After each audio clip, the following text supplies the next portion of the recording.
Hello everyone. I wanted to talk briefly to you about consequences. In life, we all have them. If you forget your money, you're not going to be able to get lunch that day, or you have to bum off somebody or whatever. And the consequences of brushing your teeth every day, you're not going to have the cavities, hopefully, and have a good report. So consequences can obviously be positive or negative. Now, when we're raising children or working with children, either as an educator or as a parent or just someone caring for children on whatever capacity, there are consequences for children too. I mean, life is just full of consequences.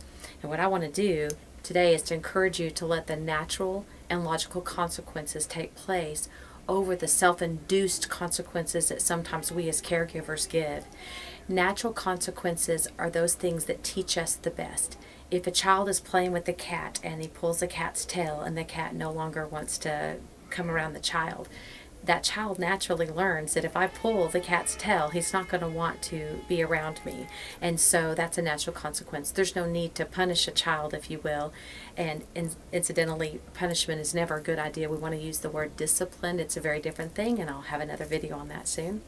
But when you have the natural consequence, that's how the child learns. Now, sometimes with you're going to need the logical consequences instead, and those are things that ensure the safety of a child. And let me give you the really obvious example. If a child is told he could play in the yard, let's say, and he's found out in the street, whether fetching a ball or playing or whatever, because we as caregivers care so much about our children, the natural thing is to either raise our voices or spank the child or something of that nature.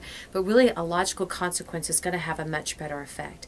And a logical consequence would be simply to have the child come inside. You've chosen to step out of the yard, so you've chosen to come inside. There's no need to yell. There's no need to degrade the child in any way.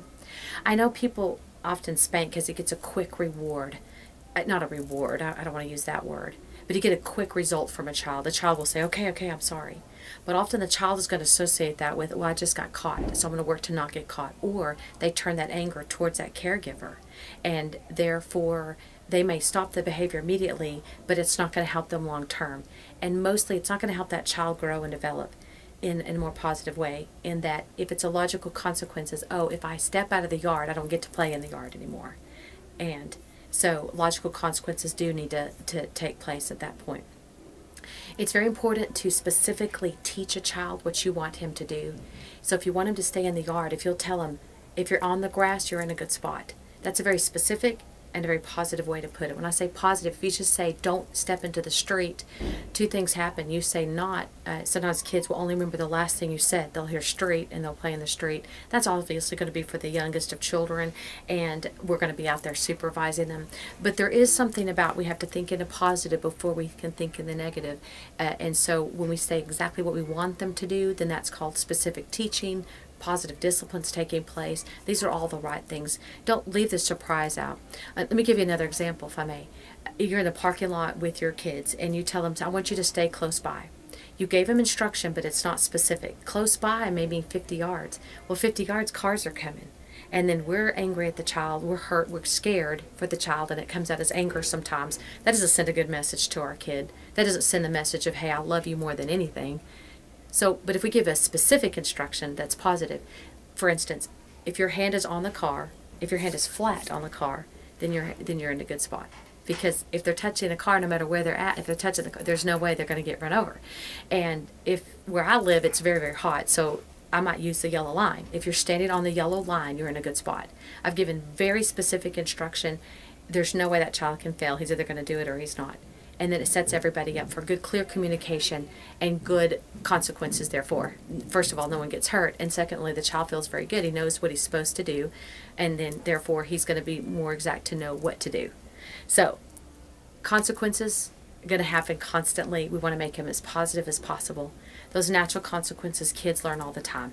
They fall down, or they might learn what to do better not to fall down.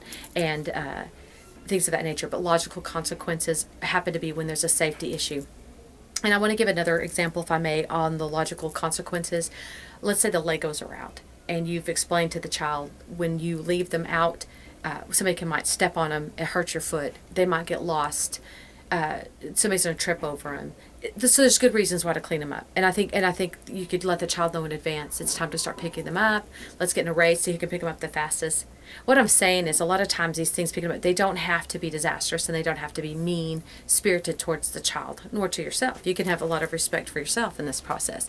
But you can say it's time to clean them up. If the child chooses not to clean up the Legos, instead of getting in a confrontation, simply say, I will clean up the Legos then, because it's important that they're up. However, you will not see them for a week.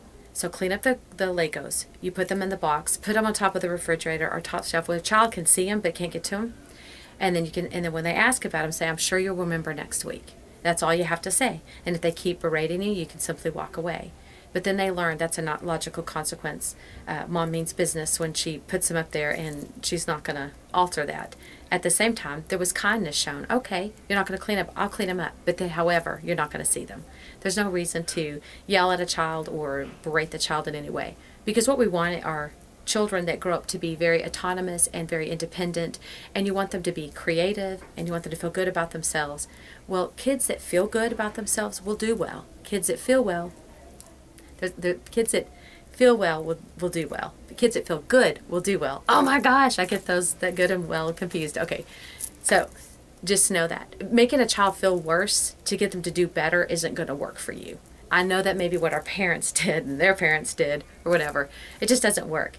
Again, this is not about, oh, who's the boss or whatever.